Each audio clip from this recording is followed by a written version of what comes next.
from the station working for you. This is Good Morning Indiana, streaming now. Deadly gun violence continues in the Circle City. Now at 4:30, we're breaking down the very latest. Plus, porch pirates targeting a Fishers neighborhood this morning, how neighbors are working together to try and stop the thieves. And the first snow of the season will fall today, just how much you can expect to see and how officials are making sure the roads are ready for your commute. Thanks for joining us here on this Monday morning. It is a WRTV Storm Team Alert Day. I'm Lauren Casey, and Todd Closet is standing by this morning. Todd, this is your day. We've been talking about this since last week, so what do people need to know this morning? You know, you're going to see the first flakes of the season in most locations. There's probably no doubt about that for most of us, but we're not going to get into big accumulations here. That is the good news for those of you that have to get on the roadways and travel. For those of you hoping for a lot of snow, just not going to be the case with this system. You see on Storm Team radar, we're dealing with some rain and some snow showers, and we'll see that transition here take place from mainly rain showers over to mainly snow showers. It's just going to have a tough time accumulating. Here's some mixing taking place right now over towards Richmond, back towards Brownsburg, Crawfordsville, and this will start to fill in with precipitation, but you can see by far the heaviest of the precipitation is off to the east in Ohio. Right now it's rain. Eventually it will become snow. We have some winter weather advisories that are out for Richmond, and then ones along the lake, and most of our snow accumulation in northern locations probably is just going to be from a lake effect snow band that is going to set up and not the storm system itself, because one thing you will notice throughout the day today is it will become very windy. So we'll transition over to a mixed bag of rain and snow to the south, and then eventually over to all snow as we head into the evening hours. Not anticipating any big issues on the roadways until closer to sunset tonight. We'll talk more about that coming up in just a few minutes. All right, Todd, thanks so much. Let's take a look right now at traffic as you're heading out the door this Monday morning. As you mentioned, the roads not an issue at this hour. You can see right here in the downtown area, I-65 and I-70 at the North Split. Everything is traveling smoothly. And right now around the metro area, no crashes, no delays or issues for your commutes. That is good news. But of course, we're going to keep you updated throughout the morning. Well, drivers with the Indiana Department of Transportation are out on the roads this morning. They're preparing for that snow. They're monitoring the conditions and they're looking for slick spots to treat. INDOT spokeswoman Mallory Duncan says the department is prepared and fully staffed for this bout of winter weather. We've actually started preparing all of our winter ops since October, and that includes not only preparing our trucks, which take a lot to kind of move from our summer operations to winter. In addition, we've hired all the seasonal drivers we need. We're going to keep adding them. We actually have another hiring event on Thursday. We're going to bring you the details about that hiring event as soon as it's released. And of course, you can always learn more about working for INDOT and apply for their open positions anytime. Just go to indotjobs.com. 80 Indy Snowforce drivers, they began hitting the roads last night at 11. They're going to be out and about throughout Tuesday, treating the roadways for potential slick spots. Indy Snowforce Viewer is active this morning. You can check it out before you hit the roads for your morning commute. It shows which roads around the Circle City have been treated with salt or plowed. You can also follow Indy Snowforce on Twitter for updates on the snow fight activity during winter weather events. As a reminder, if you see Indy Snowforce drivers or INDOT drivers out on the roads, be sure to give them plenty of space today. Let's turn now to the latest on the coronavirus pandemic and its continued impact on Hoosier lives. State health officials report more than 4,300 new positive COVID-19 cases. To date, 333,312 Hoosiers have tested positive for the virus. More than 4.2 million Hoosiers have been tested so far. The 7-day positivity rate now stands at 10.8%. Health officials also report 24 additional COVID-related deaths. As of this morning, 5,418 Hoosiers have died with the coronavirus. November has been the deadliest month for the pandemic so far in the Hoosier state.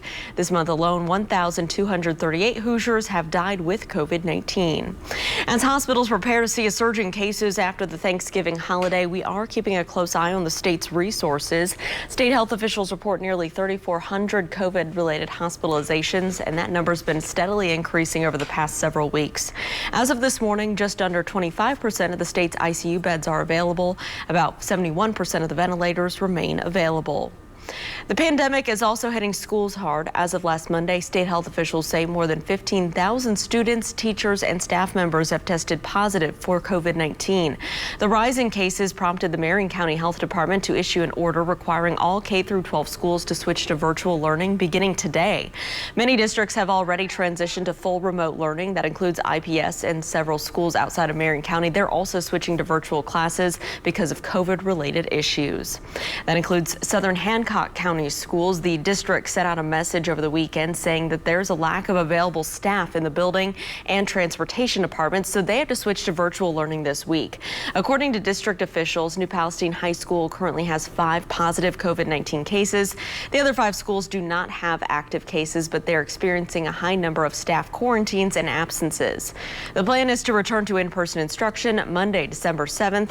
District officials say they'll evaluate the situation closer to that date and inform parents of any potential changes.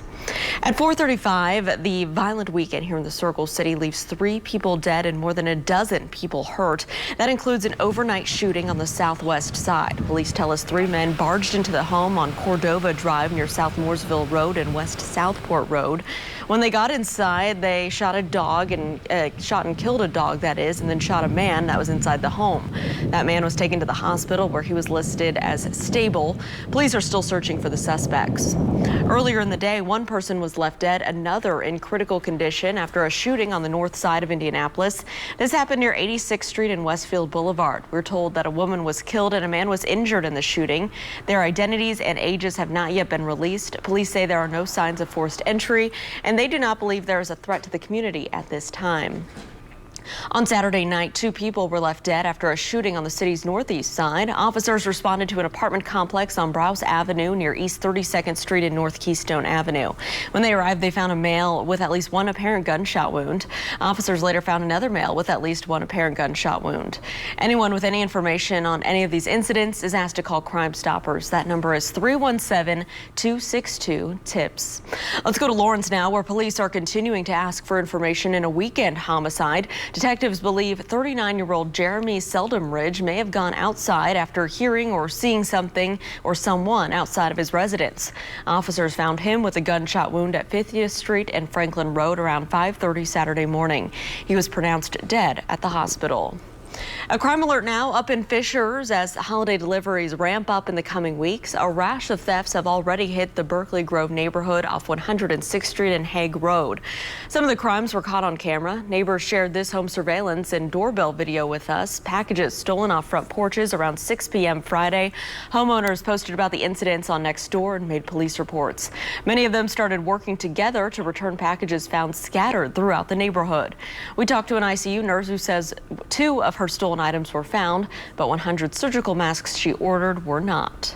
I didn't find out until later when my neighbor brought over the remnants. It was just everything opened and it had been scattered in his yard. So I looked back on the Ring doorbell and everything was on tape. And then I looked in my side yard and a bunch of my neighbor's packages were over there, all unpackaged. It looked like 2 individuals were just walking through the neighborhood taking packages. So they stole ours right at 5:48 p.m. So we were in the house, neighbors had, garage doors up.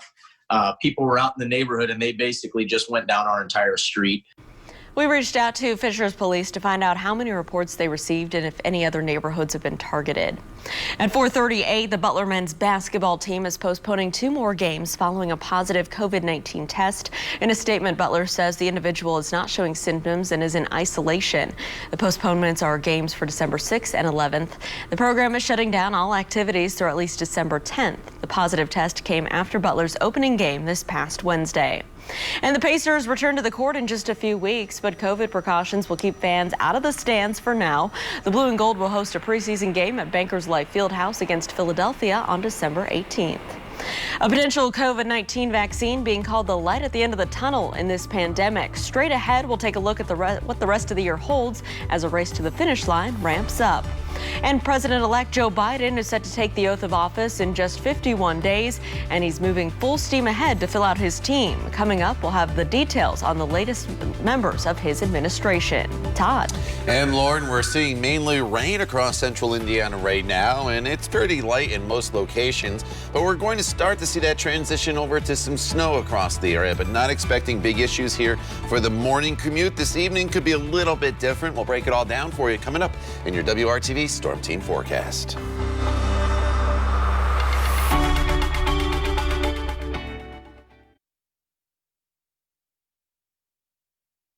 Welcome back. President-elect Joe Biden has announced his White House communications team, and it's entirely led by women. This as President Trump continues to claim without evidence there was fraud in the election. His former cybersecurity chief telling 60 Minutes the claims are, quote, nonsense. ABC's Elizabeth Schulze is in Washington this morning with the latest.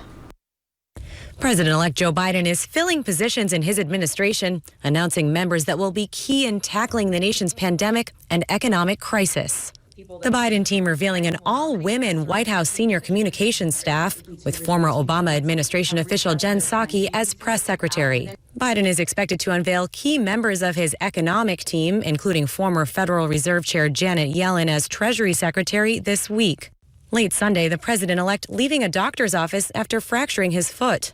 Biden's doctor saying he suffered the injury while playing with his dog and will likely need to wear a walking boot for several weeks. President Trump retweeting video of Biden writing, "Get well soon." Trump also taking to Twitter to criticize Chris Krebs, the cybersecurity chief he fired, who said the election was the most secure in American history. Krebs doubling down on that claim, telling 60 Minutes, "I did it right. We did it right. This was a secure election." The president's legal team and its allies have lost at least 31 cases contesting the election or alleging fraud. And a recount in Wisconsin requested and paid for by the Trump campaign confirmed Biden's win in the state. But in a Fox interview Sunday, Trump continued to make these unfounded claims. This election was rigged. This election is a total fraud. President-elect Biden and Vice President-elect Kamala Harris will receive their first presidential daily briefing today, a process that was delayed because of President Trump's refusal to concede. Elizabeth Schulze, ABC News, Washington.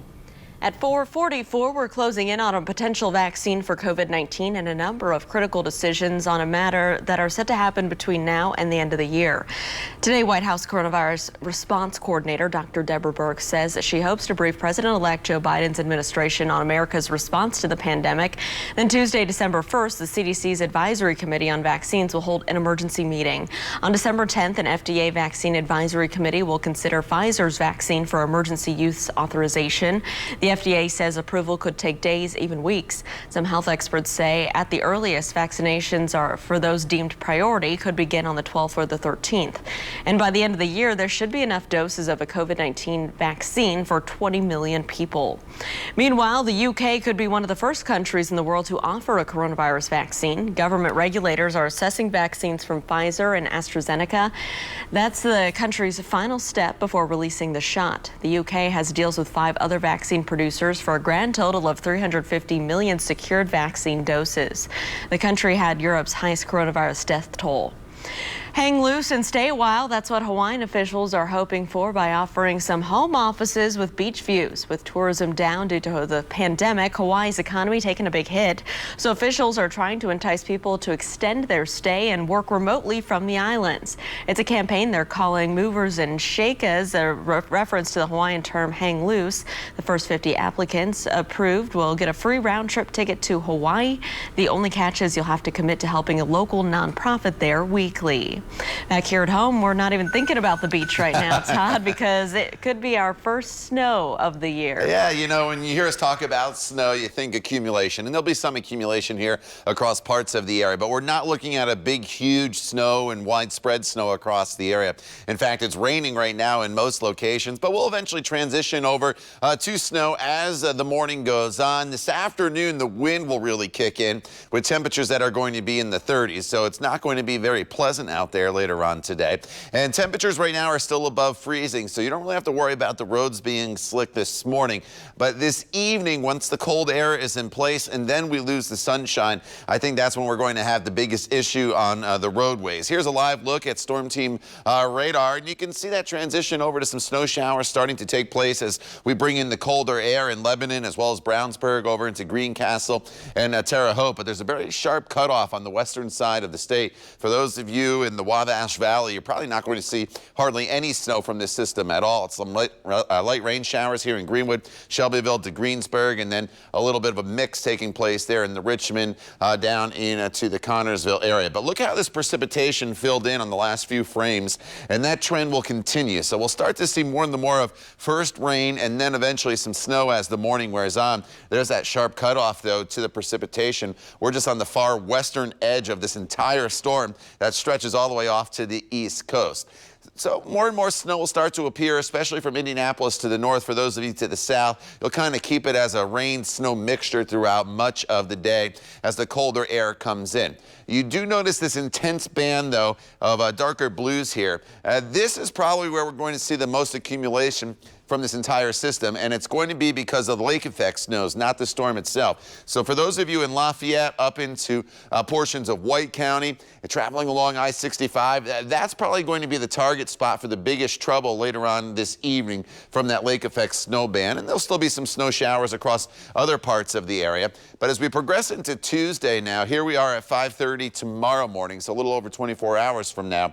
Watch how this band kind of shifts further over towards Peru and then into the Muncie area, and that's again all coming off of Lake Michigan. So for some of you, when you look at this snowfall map, most of us it's an inch or less, and by the time you get to Terre Haute down to Vincennes, probably next to nothing. The 1 to 2 to maybe 3 inch totals are going to be the further to the north, and a lot of that is tonight into tomorrow, not so much during the day today. So yes, we are going to see some snow across the area, but it's going to come at us kind of in waves. Temperatures still well above freezing. That's why we don't have to worry about any precipitation or freezing as of right now for the morning commute. But these winds will start to kick up and gust to about 30 miles per hour throughout the day today.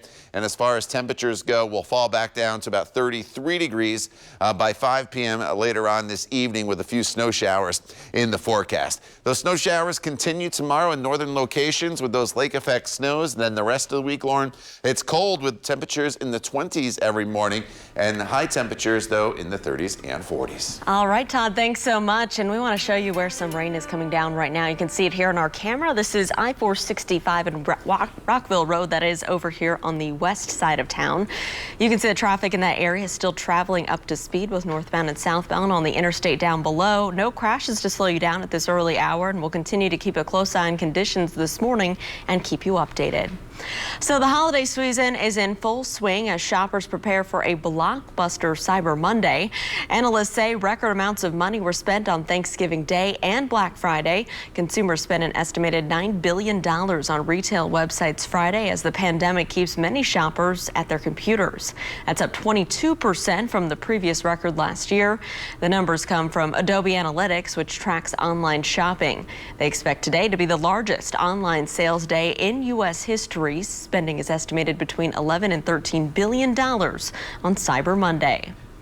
A lot of holiday spending is going to be on your pets. A new poll says half of Americans are putting their four-legged friends on their gift list this year. Pet parents planning to spend on average $137 on their furry friends. Dogs are expected to fetch more gifts than cats, according to a new national confidence poll by SunTrust Bank. The most common pet gift selections are new treats and toys, followed by holiday clothing. But pet experts say the best gift you can give your furry friend this holiday season is just more time with you. An early Santa sighting up in Hamilton County coming up. We'll tell you where the Jolly Elf was spotted spreading some Christmas cheer. We'll be right back.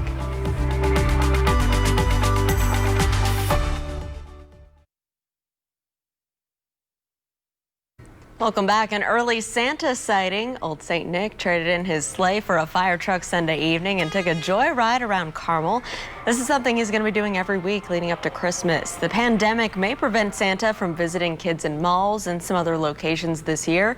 So this is a way for him to make a connection safely. One family tells WRTV the special visit made seeing Santa a community affair. Seems like everybody's able to, go out in their front yard or just walk down the street a little bit and, not have to go sit on Santa's lap where there are thousands of other people. So, yeah. It was fun to see everybody out, like from the neighborhood, coming out and coming together. And I think that was nice to see, too.